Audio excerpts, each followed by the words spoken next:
पिछले 3 अदवार के अंदर वज़ीर आज़म के तौर पे मुल्क का मनसब संभाला। कौन सी दूध और शहद की नहरें यहाँ पे जो है वो बहनी शुरू हो गई, कौन से उन्होंने झंडे गाड़ दिए।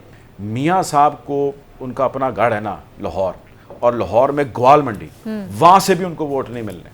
सवाल हम अपने पैनलिस्ट के सामने से जुड़ा रख रहे हैं, वो ये रख रहे हैं कि क्या नवाज शरीफ को वतन वापसी पर हर किसी किस्म की कानूनी चैलेंजेस का सामना ना कराने की यकीन दहानी करा दी गई है? डार साहब देखें जी, यकीन दहानी करा दी गई है, नहीं करा दी गई, लेकिन मुझे ये बात पता है कि राना सना को ये बात पता है, और राना सना साहब कह चुके हैं बाबंगे दोहल कि जी उनके पास क्लीन चिट है और वो आएंगे। अब राना सना को किसने बताया, ये राना सना से पूछा जाना चाहिए, लेकिन पाकिस्तान मुस्लिम लीग नून के दीगर जो रहनुमा हैं, उनके कायदीन हैं, उनका ये कहना है, उनके लीडरान का ये कहना है कि उनके साथ बड़ी ज़्यादती हुई है, ये नहीं होना चाहिए था।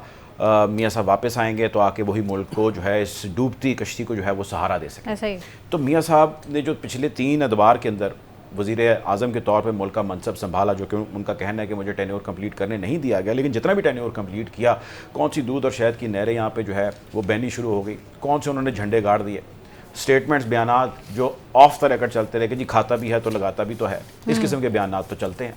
तो मेरा सवाल आज ये है कि मियाँ साहब कहते जा रहे हैं और कई सालों से कहते जा रहे हैं कि जी मैं आऊँगा, हम आएंगे। कभी उनके छोटे भाई बयान दे देते हैं, कभी कोई एक वजीर दे देता है। मियाँ जवेल लतीफ़ साहब की तो अब छेड़ बन गई है, वो जिस टॉक शो में बैठते थे कभी कोई तारीख देते थे, कोई तारीख देते थे, और अब वो बेचारे तारीख ही नहीं देते, उन्हें पता ही नहीं कि उनके लीडर ने कब आना है।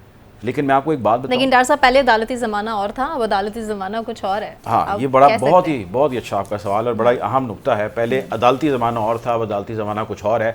मियाँ साहब को क्लीन चिट मिल सकती है, उनके लिए हालात साजगार हो सकते हैं। वो जिस तरह इसहाक डार साहब, जिस तरह सलमान शहबाज साहब तशरीफ़ लेके आए पाकिस्तान और उनको क्लीन चिट मिली, और एक ने वजारत संभाली और वो वजारत ख़जाना तिजोरी पे वो बैठ गए और दूसरे अपने बाकी मामलात को चलाने लग गए, तो इसमें कोई बईद नहीं है। कानून में, आइन में ये लिखा है वो पाकिस्तानी अदालतों से मफरूर हुए, पहले एब्सकॉन्डर डिक्लेयर हुए, इश्तिहारी हुए, भिगोड़े हुए। ये मैं नहीं कह रहा, इस मुल्क की आइन, इस मुल्क की अदालतों ने कहा, और वहाँ से चले गए। अदालतें बुलाती रही, कोई भी वापस नहीं आया। इंटरपोल की भी मदद लेने की कोशिश की गई, मुख्तलिफ एजेंसीज़ को शामिल करने की कोशिश की गई, लेकिन वो पाकिस्तान नहीं है। उन्होंने जब आने उनको लेवल प्लेइंग फील्ड मिल जाएगी। लेकिन मैं आपको एक बात बता दूँ, मियाँ साहब को जो उनका अपना गढ़ है ना लाहौर, और लाहौर में ग्वाल मंडी, वहाँ से भी उनको वोट नहीं मिलने।